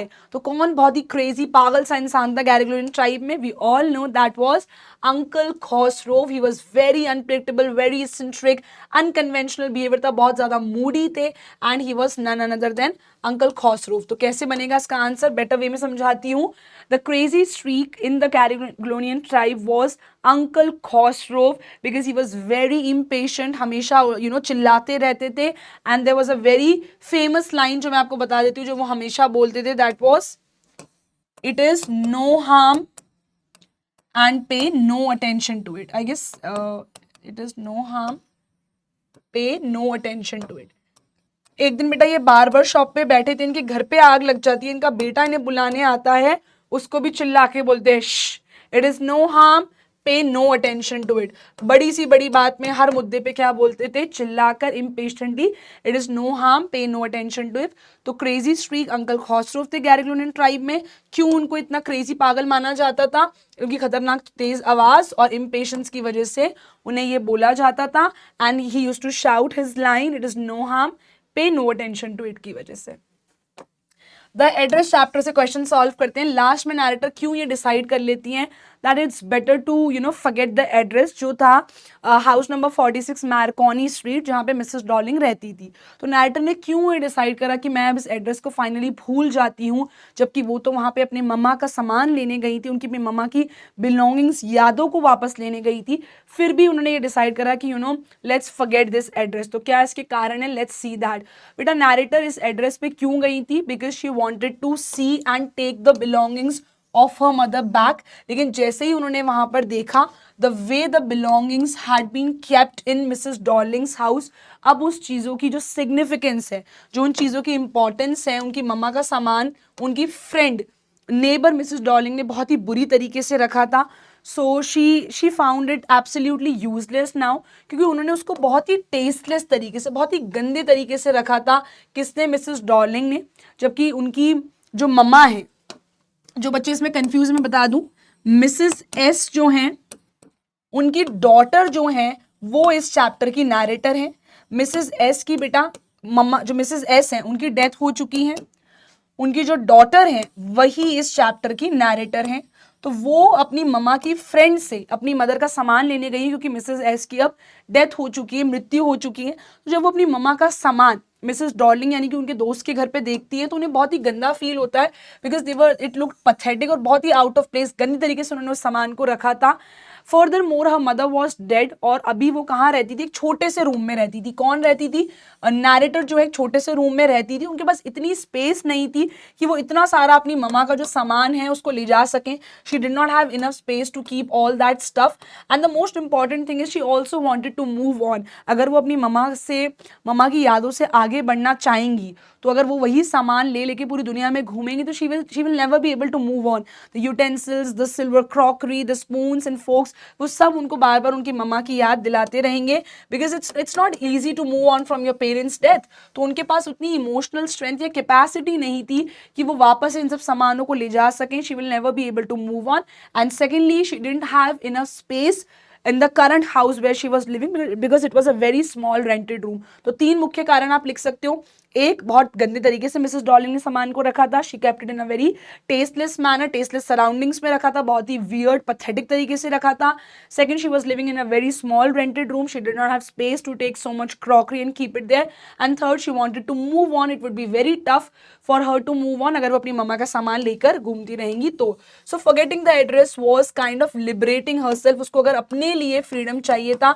So the best way of liberating and to getting the freedom was to let go of the address and the belongings. उन सामान को भूल जाओ, और वो सामान कहाँ पर रखा हुआ है, किस इंसान के पास है, किस पते पे है, उस एड्रेस को भी भूलने में ही सिर्फ और सिर्फ मेरी भलाई है, ऐसा वो डिसाइड करती है लास्ट में। दोनों जो लेडीज हैं, मिसेस एस और मिसेस डॉर्लिंग, नैरेटर की मम्मा और मिसेस डॉर्लिंग के कैरेक्टर को कॉन्ट्रास्ट देखते हैं, दोनों कितनी अलग तरह की महिलाएं थी। Let's see that. Mrs S कौन है, नैरेटर की मदर है। She was a very kind hearted lady, she was very trusted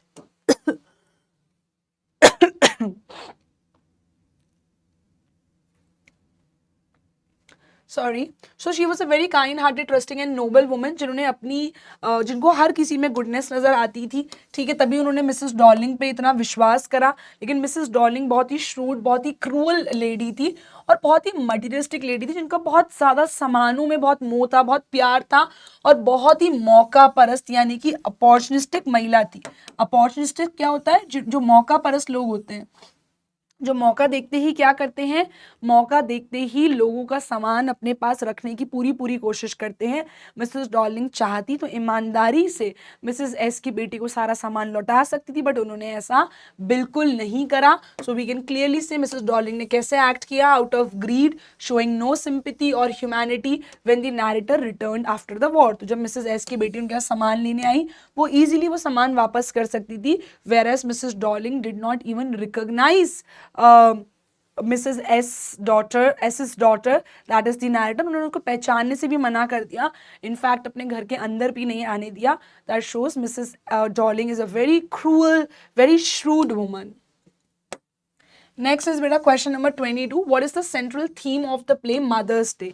तो मदर्स डे जो कि मिसेस फिट्जगेराल्ड और मिसेस पियर्सन की स्टोरी है, तो इसका मेन जो सेंट्रल थीम है, जो आइडिया है, वो क्या है मदर्स डे का। सो सेंट्रल जो थीम है वो बेटा डोमेस्टिक एक्सप्लॉयटेशन के बारे में, कैसे विमेन को, महिलाओं को, स्पेशली ममाओं को किस तरीके से डोमेस्टिकली एक्सप्लॉयट किया जाता है, यानी कि उनसे काम इतना करवाया जाता है। बट यू नो, जो चिल्ड्रन हो गए, not every one, but a lot of people, a lot of kids, a lot of husbands, they are not grateful to their wives.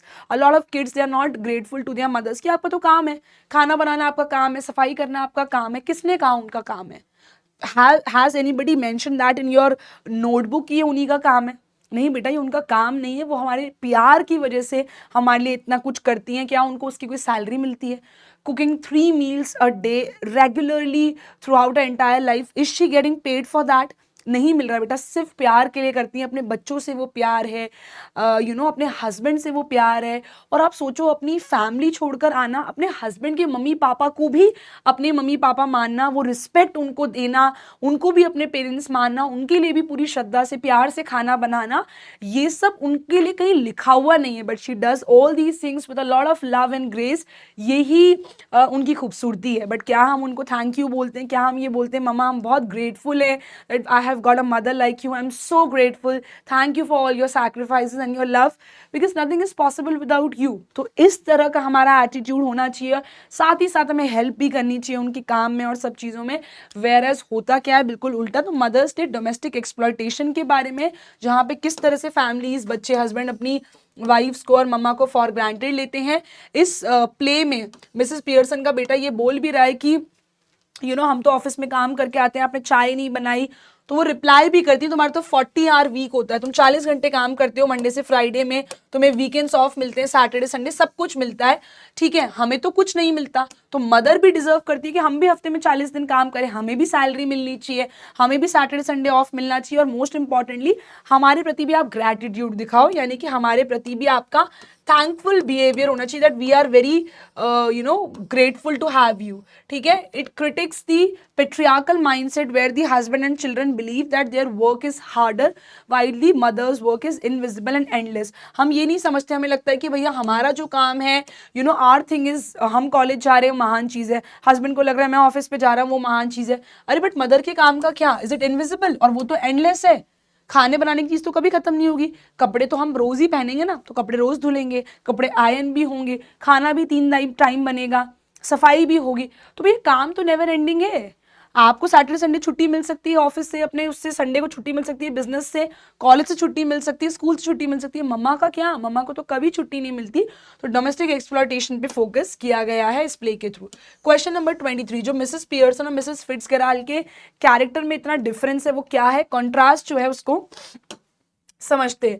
Mrs Pearson कैसी है बेटा, बहुत ही जेंटल सॉफ्ट स्पोकन पर्सन है, ठीक है, उनको अपनी फैमिली से बहुत प्यार है, इतना ज़्यादा प्यार है कि उनको एक डोर मैट जैसे घर के बाहर जो रखा जाता है ना, एक जिसमें हम पैर साफ करते हैं, उस तरीके से उनकी फैमिली ट्रीट करने लगे, इतने बुरी तरीके से, उसको बोलते हैं डोर मैट। पर उनमें इतना करेज नहीं है कि वो अपने खिलाफ जो गलत हो रहा है उसके खिलाफ आवाज़ उठा पाए। जो उनकी फ्रेंड है और नेबर है मिसेस फिट्जगेराल्ड, उनकी बिल्कुल ऑपोजिट पर्सनालिटी है। On the other hand she is very forceful, बहुत एक्सपीरियंस्ड है और बहुत ही स्ट्रॉन्ग आवाज़ है उनकी, वो अपने खिलाफ आवाज़ उठा सकती हैं जब वो चाहें तो, ठीक है। तो एनी कौन है, एनी यानी कि एनी पियर्सन, मिसेस पियर्सन की वो मदद करती हैं, Mrs any Pearson she provides unconditional love. Mrs Fitzgerald जो है वो क्या प्रोवाइड करती हैं, जो नेसेसरी डिसिप्लिन है, जिससे ना फैमिली के डायनेमिक्स ठीक रहें, सामने वाला आपकी इज्जत करे। सिर्फ सामने वाले को प्यार प्यार प्यार देते रहोगे तो सामने वाला आपका सिर्फ और सिर्फ फायदा उठाएगा। ये मिसेस फिट्जगेराल्ड मिसेस पियर्सन को समझाने की कोशिश करती है that don't be a woman who is very afraid of her husband, of her kids, don't let them use you, be courageous, be bold, अपनी आवाज़ उठाओ और डिसिप्लिन के साथ साथ उन्हें ठीक करना बहुत ज़्यादा ज़रूरी है। तो इस तरह का नेचर था मिसेस फिट्जगेराल्ड का, ठीक है।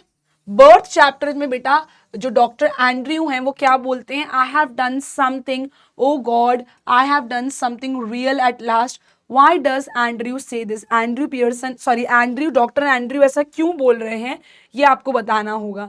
बेटा अभी तक उन्होंने अपनी जो पढ़ाई करी थी डॉक्टरी की, उसमें सब ज़्यादा किताबी पढ़ाई थी, आज तक उन्होंने ऐसा प्रैक्टिकली किसी की लाइफ बचाई हो आज से पहले ऐसा नहीं करा था।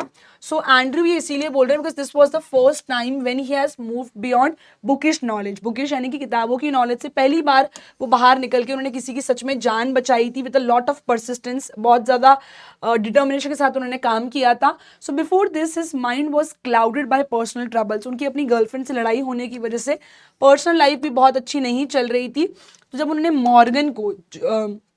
मॉर्गन का जो बच्चा था, मॉर्गन बेटा उनका सरनेम है, मॉर्गन फैमिली का, जब उन्होंने बच्चे को बचाया, उनकी वाइफ को बचाया, जो नाम था ना हस्बैंड का, जब उन्होंने उस बच्चे को बचाया, उस लेडी को बचाया जो बर्थ दे रही थी, तो that was like a practical Triumph कि पहली बार मैं किताब से निकलकर मैंने कुछ करा और असल में जो है विक्ट्री हासिल कर पाया हूँ मैं।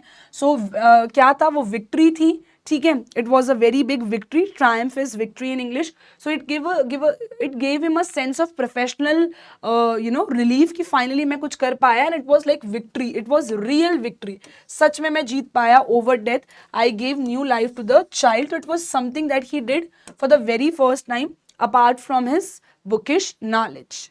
क्लियर है? Let's move on to question number 25. Describe the method Andrew used to revive the stillborn child.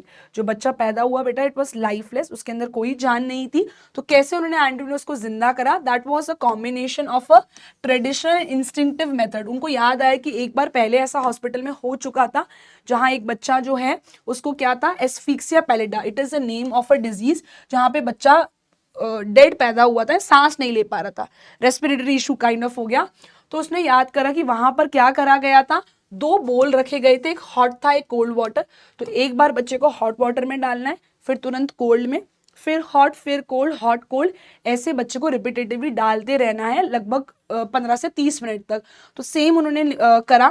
उन्होंने मिडवाइफ यानी कि जिसको नर्स बोलते हैं, नर्स को मिडवाइफ बोला गया इस चैप्टर में, उनसे 2 बेसिन्स मंगाए गए जिसमें क्या था, एक में ठंडा पानी, एक में कोल्ड वाटर, एक में कोल्ड था, एक में हॉट वाटर था। बच्चे को अलग अलग बेसिन्स, 2 अलग अलग बोल्स में डिफरेंट टेम्परेचर के ठंडे और गर्म पानी में बार बार डिप करा गया जिससे उनके नर्वस सिस्टम को शॉक मिले, कभी गर्म कभी ठंडा। और जिससे कि उसके बाद उन्होंने क्या करा, फाइनली उन्होंने एक थोड़ा सा रफ टाल लिया, बच्चे का जो चेस्ट वाला पार्ट था उस पर उसको रब किया और प्रैक्टिकल मैनुअल रेस्पिरेशन दिया और इस तरीके से सीपीआर देते ना, जोर जोर से उसके चेस्ट पे प्रेस किया, इस तरीके से जो मेडिकल टेक्निक्स होती है ये सब लगाया। और फाइनली बहुत देर के कंटिन्यूस एफर्ट्स के बाद जो बच्चा है वो फाइनली सच में सांस लेने लग गया। मैनुअल रेस्पिरेशन इज, अपने माउथ से उसके माउथ पे उसको रेस्पिरेशन, सांस देने की कोशिश करी, रफ टॉवल उसके चेस्ट पे लगाया, जब तक उसकी सांस नहीं चलने लगी तब तक डॉक्टर एंड्रयू रुके नहीं। Now next is the tale of Melon City. How does the just and placid king manage to get himself hanged? वो तो राजा है, फाइनली फिर राजा जी को ही फांसी क्यों हो जाती है? Because he was easily influenced by all the foolish people that were there in his kingdom. हर कोई अपनी जान बचा रहा था। जस्ट का मतलब क्या होता है? जस्टिस, जो किंग जस्टिस करने में बिलीव करता हो, लेकिन इतना भी जस्टिस नहीं करना कि भैया खुद को ही सूली पे चढ़ा लो। प्लेसिड इज काम एंड कंपोज्ड, तो इतने भैया जस्टिस वाले किंग ने खुद को ही फांसी कैसे चढ़वा ली, ऐसा भी क्या हुआ था? ठीक है, तो बेटा किंग का डाउनफॉल क्यों हुआ? क्योंकि वो बार बार जो भी लोग कह रहे थे उस पर बिलीव कर रहे थे, उनको जस्टिस का रियल मतलब समझ में नहीं आ रहा था। After blaming everyone from the builders to himself, last जो है जो आर्किटेक्ट था, पहले सबसे पहले बिल्डर पे नाम लगा। बिल्डर ने किस पे लगाया था? बिल्डर ने आई थिंक लगाया था किस पे? वर्कमैन पे लगाया था। वर्कमैन ने मेसन्स पे लगाया था कि इन्होंने ब्रिक्स खराब बनाई। मेसन्स ने आर्किटेक्ट पे लगाया कि इन्होंने हमें दी थी, इन्होंने बोला था ब्रिक्स छोटी बनाओ। आर्किटेक्ट ने स्वयं जो है किंग पे ब्लेम लगा दिया कि लास्ट में जो अमेंडमेंट है, चेंजेस है, वो तो आपने करे थे। तो इस तरीके से बिल्डर से लेके लास्ट जो नाम आता है वो किंग का ही आता है।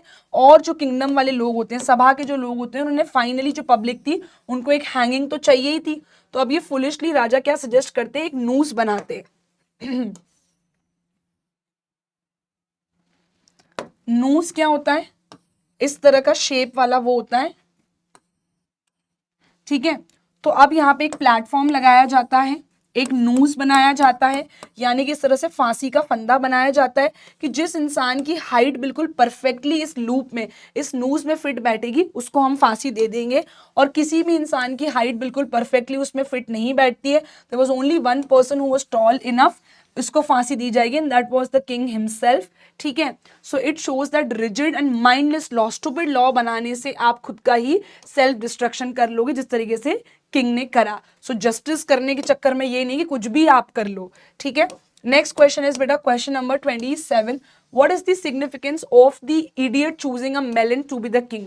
भैया यहाँ पे एक रूल था कि जो भी यहाँ का जो गेट है उससे क्रॉस करेगा, who will be the first person to cross the gate will decide the king of the city। वहाँ का जो कंट्री है, सिटी जो भी उसका राजा कौन चूज करेगा, वो चूज करेगा।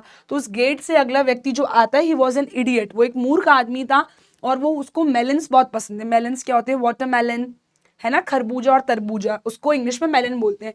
तो उसको मेलन बहुत पसंद है।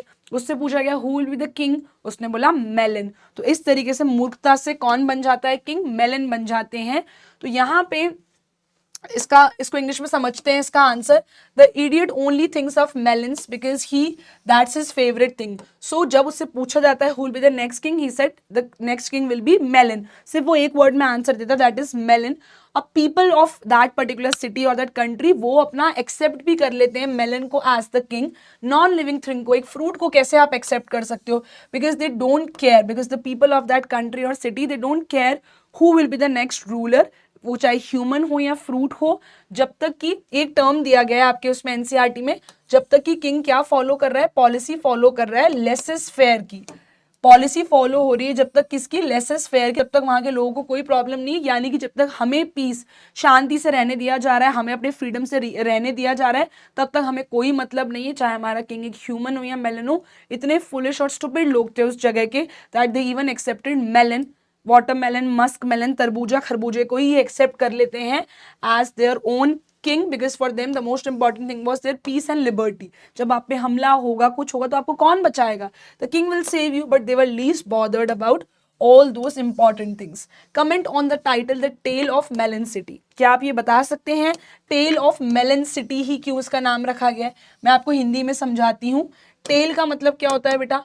टेल इज स्टोरी, यानी कि कहानी. ठीक है, the tale of melon city. तो जो ये मेलन सिटी है, इसको मेलन क्यों कहा गया? क्योंकि इसका राजा एक मेलन था. और क्या कहानी रही, क्या कहानी थी मेलन सिटी की, वो इसका शीर्षक है, यानी कि टाइटल है. सो द टेल ऑफ, कहानी मेलन सिटी की. कहानी घर घर की, वैसे कहानी of, story of melon city. तो बेटा ये टाइटल बिल्कुल सिग्निफिकेंट है, सही है, बिकॉज ये कंप्लीट रिडिकुलसनेस दिखाता है इस सिटी की हिस्ट्री की, क्या मूर्खता है. The city is named after its ruler, राजा के ऊपर रखा जाता है.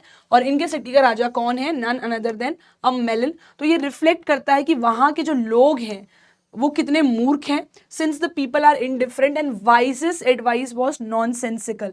जब राजा ने कहा मैं यहाँ फंस चुका हूँ, किसको फांसी दें, तो आप कंट्री के सबसे वाइजेस्ट आदमी को बुलाओ. तो सबसे जो वाइजेस्ट समझदार आदमी था, वो भी सबसे मूर्ख, एकदम मूर्ख आदमी था इस शहर का. बोलता है काम करो, प्लेटफॉर्म को पहले क्या बोलते हैं, वो बोलते हैं क्या बोलते हैं, वो जो वाइसेस्ट आदमी था कि जो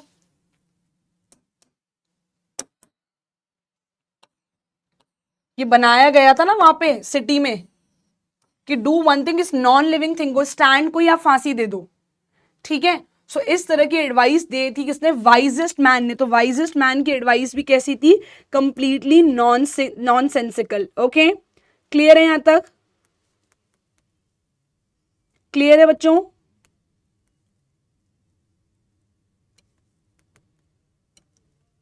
ठीक है,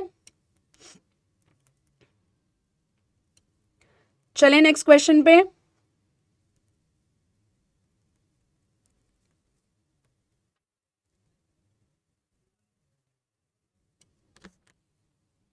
ठीक है, तो वो बोलते हैं काम करते हैं, थरोफेयर पे, थरोफेयर को ही फांसी दे देते हैं. थरोफेयर ही था ना यार उसका नाम, जो नया उन्होंने ऐसे बड़ा सा बनाया था शहर के बीचों बीच, उसी को फांसी दे देते हैं, ऐसा वहां के वाइजेस्ट मैन ने कहा था. तो वाइजेस्ट मैन की एडवाइस भी बिल्कुल इलॉजिकल, नॉनसेंसिकल थी. तो भैया मेलन जो है परफेक्टली सही रिप्रेजेंटेटिव है ऐसे देश के लिए, तो ऐसा ही राजा सही है, बिल्कुल स्टूपिड एंड इलॉजिकल. ठीक है, let's do last two most important questions of English. यहाँ पे बेटा मैंने आपको लिटरेचर कंप्लीट करवा दी in 28 questions. Let's do advertisement and poster making also.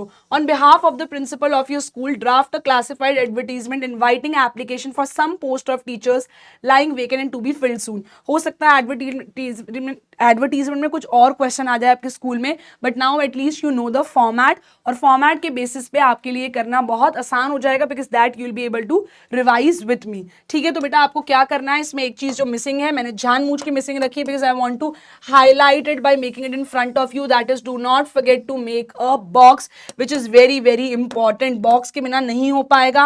First important rule, do not forget to make the box. Next most important rule, advertisement should not be in more than 50 words. 50 words के under रखना है. Third important rule, यहाँ पर जो centre वाला part है, इसमें आप अपना वो रखने की कोशिश करो. क्या रखने की कोशिश करो? टाइटल. टाइटल क्या होगा? जिसके बारे में आप एडवर्टीजमेंट लिख रहे हो उसके बारे में, very short and crisp in just 4 to 5 lines. अब आप क्या कर रहे हो? टीचर्स को इनवाइट कर रहे हो टू कम, प्रिंसिपल के, आप प्रिंसिपल हो, आप लोगों को बुला रहे हो टीचर्स को, आइए हमारे स्कूल में वैकेंसी है, आकर अप्लाई कर सकते हो. क्या क्या बताना होगा? सबसे पहले स्कूल का नाम, कौन सा स्कूल है. स्कूल का नाम अगर क्वेश्चन में गिवन नहीं है तो खुद से बना सकते हो. If it's not mention then you can use it on your own. अगर mentioned है तो stick to the name which is given in the question. नहीं given है तो मैंने बनाया है DAV Public School, Shastri park, Delhi 31. requires 2 PGTs in English. PGT TGTs refer करता है कौन सी क्लास के लिए आप टीचर्स को हायर कर रहे हो, इंग्लिश लैंग्वेज के लिए चाहिए. परमानेंट पोस्ट है, टेम्पररी पोस्ट नहीं कि 2-4-6 महीने के लिए आपको रख रहे हो. फ्रेशर्स अप्लाई कर सकते हैं क्या? नहीं कर सकते. Only experience and highly qualified candidates with linguistic fluency, जिन्हें मल्टीपल लैंग्वेजेस आती हो, वही अप्लाई करना. अब आप जॉब के लिए कर रहे हो तो सैलरी बतानी पड़ेगी। सैलरी जो है वो आपको आपके एक्सपीरियंस और प्रोफेशनल अचीवमेंट्स जो आपने अचीव करा है अपने करियर में, और कौन कौन से स्कूल्स में आप जॉब कर चुके हैं, क्या क्या आपके अचीवमेंट्स रहे, उसके बेसिस पे आपको मिलेगी। कैसे आपको आना है, वॉक इन इंटरव्यू है, attend walk in interview with resume. Resume होता है जिसमें बेटा आपकी क्वालिफिकेशंस, आपके करियर में जो आपके एक्सपीरियंसेस हैं, क्या अचीव करा है, वो आप सब लिखते हो। अटेस्टेड टेस्टिमोनियल्स यानी कि आपने सच में ये अचीव करा है, इसके लिए आपको हमें क्या देना है, प्रूफ भी देना है कि ये हमारे सर्टिफिकेट है, आपने लिखा है रिज्यूमे में कि मैंने ये कर रखा है, मैंने लिखा है that I am MA in English, तो उसका प्रूफ भी आपको हमें देना होगा। पासपोर्ट साइज फोटोग्राफ्स लेके मंडे को आ जाना 16 में एट 9 AM। जिस दिन एडवर्टीजमेंट लिख रहे हो उससे 2-4 दिन बाद की डेट लिखना जरूरी है। कहाँ पर आना है, प्रिंसिपल्स ऑफिस में। नो टीए डीए एडमिसिबल, ठीक है, टीए वो होता है ट्रैवल अलाउंस, वो हम नहीं देंगे, तो वो चीज आपको मेंशन करनी है, ठीक है। तो ये हो गया आपका एडवर्टीजमेंट। याद रखना एक बॉक्स बनाना है, 50 वर्ड से ज्यादा नहीं होना चाहिए। जिस सिचुएशन के ऊपर है, फ्लैट वेकेंट है, जो भी है, सिचुएशन वेकेंट क्या लिख दिया है मैंने यार, ठीक है। ओके, यहां तक हमने 29 क्वेश्चंस कर लिए हैं, ठीक है, done. Let's move to the last question. I hope आपको अच्छे से क्लैरिटी मिल चुकी होगी बेटा यहां तक। Let's move to the last question, question number 30।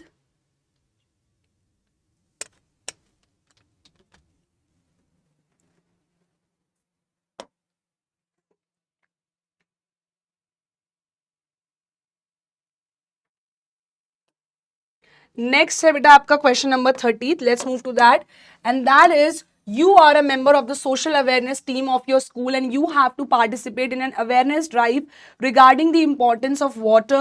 Prepare a poster highlighting the importance and ways of rainwater harvesting that can be implemented by the residents of area. Poster making again, do not forget to make the box. यहाँ पे आपको बताया आप social awareness फैलाना चाहते हो, आप लोगों को बताना चाहते हो जो बारिश का पानी है उसको सेव करने से कितने फायदे हो सकते हैं, तो आपको रेन वाटर हार्वेस्टिंग कैसे करनी चाहिए, उसके क्या क्या फायदे होंगे उस सोसाइटी एरिया में रहने वाले लोगों को, रेसिडेंट्स को, आपको ये चीज बतानी होगी।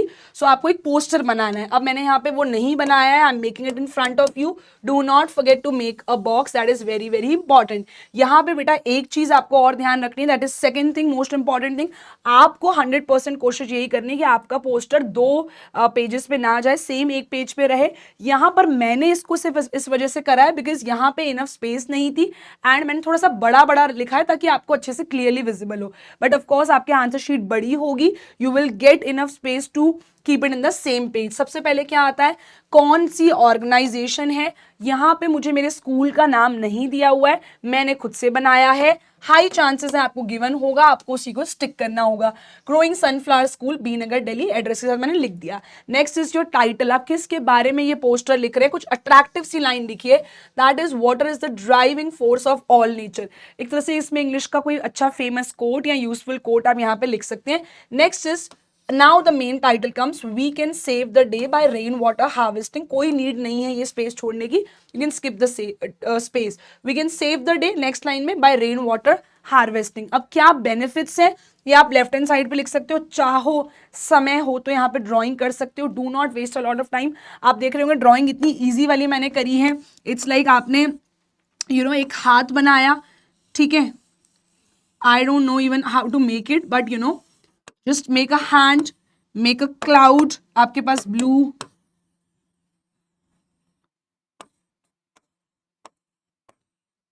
सिंपल सी drawing which should not take more than 3-4 maximum 5 minutes, that is maximum time है तो बनाओ, कंपलसरी नहीं है। If you will make it will make your answer look more attractive. क्या बेनिफिट्स हैं, aids water conservation, reduces soil erosion, prevents floods and droughts, adequate means for irrigation. ये water harvesting अगर आप करोगे तो पानी को किस किस चीज में इस्तेमाल कर सकते हो, उसके बेनिफिट्स बताए हैं। अगेन ये सेम पेज पर आएगा, do not make it to the next page. यहाँ पे जो मेरा बॉक्स है उसी में ये कंटिन्यू हो रहा है। मैं नेक्स्ट पेज पे ये येलो से बॉक्स बना रही हूँ। वेज टू अडॉप्ट इट, कैसे आप रेन वाटर हार्वेस्टिंग को अडॉप्ट कर सकते हो। Use rain water to water plants, आप पौधों को पानी दीजिए, अलग अलग कंटेनर्स को अपने छत पे रख दीजिए जिसमें रेन वाटर कलेक्ट हो जाएगा। Select an area on the roof connected to the taps, जो ड्रम में आपने पानी भरा है उसको सेव करके उससे उस पाइप को कनेक्ट कर दो अपने नलों से, और वहां से आपको पानी आपके वॉशरूम्स में भी मिल जाएगा। सो बेटा यहाँ पर हमने एक नहीं बल्कि 30 सबसे मोस्ट इंपॉर्टेंट क्वेश्चंस कर लिए इंग्लिश के, नॉट जस्ट लिटरेचर, दोनों बुक्स कर लिए हमने आपकी, चाहे वो हॉर्नबिल हो, स्नैपशॉट हो या फिर आपका राइटिंग सेक्शन हो। So your Divya ma'am is signing off. जय हिंद। I really hope this video is helpful for my entire Divya army.